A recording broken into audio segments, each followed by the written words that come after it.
Saviez-vous que pour tourner cette scène totalement dingue, Christopher Nolan a fait construire 3 couloirs d'hôtel? Découvrons ensemble 5 secrets de tournage fous de Christopher Nolan.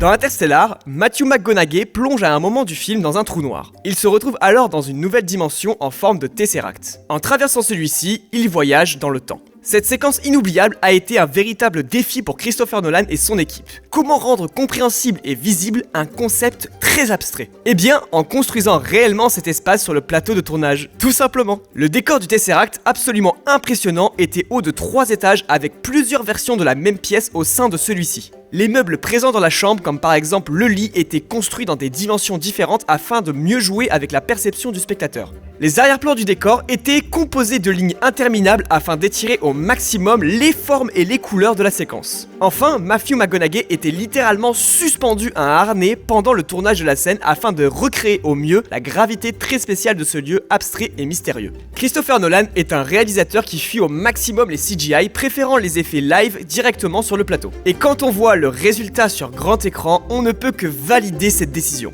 Une prise de risque et une audace qui vaudront à Nolan et son équipe d'obtenir un Oscar des meilleurs effets visuels en 2014. Dans The Dark Knight Rises, la séquence d'ouverture décroche immédiatement la mâchoire. On y découvre Bane, le grand antagoniste du film, qui se fait libérer d'un avion par ses sbires. Leur plan est hyper simple. Sortir du plus grand avion pour y attacher des câbles et ainsi arracher les ailes du petit avion qui finira par se cracher.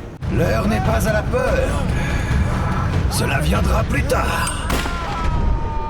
Eh bien Nolan, qui ne fait décidément rien comme personne, a véritablement décarcassé le fuselage d'un avion Lockheed C-130 Hercules dans le ciel. Vous avez bien entendu, ce moment hyper compliqué et dangereux a été 100% fait en live. On ose imaginer le degré de préparation et de concentration que cela a dû être pour l'équipe de cascadeurs du film. La séquence qui avait été planifiée sur 7 jours a finalement été réalisée sans encombre en 2 petits jours grâce à des conditions météorologiques clémentes. Une fois de plus, le résultat est absolument stupéfiant et garde toute sa force plus de 10 ans après sa sortie.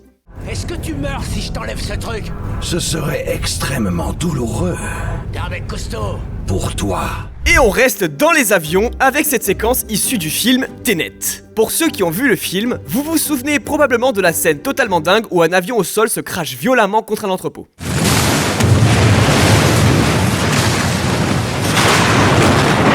Cette scène vous a semblé réaliste? Eh bien c'est tout simplement parce que c'était un avion 100% réel qui s'est véritablement explosé contre un entrepôt à pleine vitesse. Vous connaissez la musique, Nolan privilégie encore et toujours les effets sur le plateau que les fonds verts et autres effets spéciaux. Mais dans le cas précis de Tenet, sachez que ce n'était pas l'idée de base. Et oui, Nolan pensait à la base faire appel à des maquettes et à différents trucages afin de réaliser la séquence. Mais comme l'a révélé la production dans le making of, il était au final plus rentable d'acheter un avion hors d'usage à bas prix, de le reconstituer et de le faire exploser plutôt que de passer par une autre méthode. Parfois, les meilleures solutions sont souvent les moins chères. Bien joué Christopher. Et nous voici dans l'une des scènes les plus cultes d'un film tout aussi culte de Christopher Nolan, The Dark Knight. Vers le milieu du film se trouve une longue séquence de poursuite entre le Chevalier Noir et le Joker en plein milieu des rues de Gotham. L'homme chauve-souris en moto tente de stopper le Joker qui conduit un énorme camion. Il a alors l'idée d'envoyer des câbles sur le camion et différentes structures de la ville, ce qui finira par provoquer le soulèvement du véhicule qui se retournera totalement à la verticale.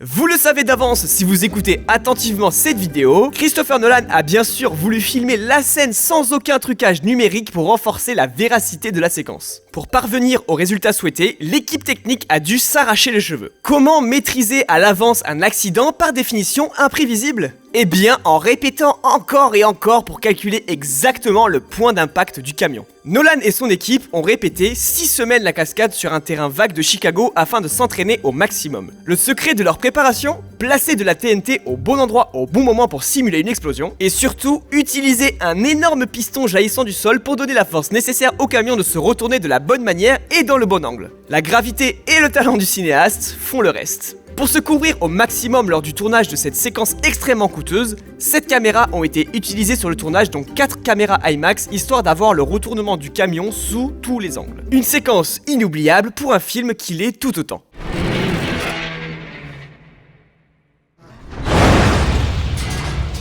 Et enfin, peut-être la séquence la plus folle de la carrière de Christopher Nolan, celle du combat dans les couloirs d'un hôtel dans Inception. Pour clarifier la situation, le personnage de Joseph Gordon-Levitt est à ce moment-là en train de rêver. La séquence de combat intervient donc dans un espace très particulier puisqu'il ne respecte pas les lois élémentaires de la physique. Nous assistons donc à un combat absolument fou dans les chambres et couloirs d'un hôtel entre Joseph Gordon-Levitt et plusieurs ennemis. Le spectateur est littéralement comme dans un rêve. Plus rien n'a de sens, il n'y a plus aucun espace pour se repérer, les personnages se battent, marchent sur les murs, sur le plafond et les corps chutent à l'inverse des lois de la gravité. Ce moment suspendu, sublimé par la musique d'Hans Zimmer, est l'une des séquences les plus dingues de la carrière de Nolan. Mais comment a-t-il fait pour obtenir un résultat si déstabilisant pour le spectateur ? Eh bien en créant au total 3 couloirs d'hôtel dont un qui était entièrement rotatif. C'est-à-dire que Nolan pouvait totalement contrôler les mouvements de celui-ci où étaient totalement fixés les différents meubles, tapisseries et éléments de décor pour que l'illusion soit parfaite. Les comédiens étaient parfois harnachés pour qu'une fois de plus le déplacement des corps soit parfait et que le mouvement de ceux-ci soit cohérent avec le déplacement du décor. Inutile de préciser que les acteurs ont dû apprendre et répéter encore et encore une chorégraphie de combat complexe pour se caler au maximum sur les nombreux paramètres de la séquence. Une scène qui aura impliqué en tout plus de 500 techniciens et aura nécessité plus de 3 semaines de préparation. Un défi total tant technique que logistique qui là aussi sera récompensé par l'Oscar des meilleurs effets visuels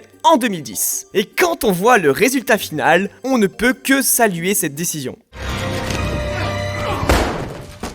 Et c'est déjà la fin de cette vidéo qui aura mis en lumière toute l'audace et le talent créatif de Christopher Nolan, l'un des cinéastes les plus talentueux de sa génération, un réalisateur à part qui, film après film, a sans cesse repoussé les limites de son art et peut se targuer d'avoir l'une des filmographies les plus riches de ces 20 dernières années. On a déjà hâte d'aller voir Oppenheimer en salle le 19 juillet 2023, qui devrait lui aussi contenir son lot de séquences impressionnantes. Pour plus de contenu cinéma, n'oubliez pas de vous abonner à la page Allociné. A très vite.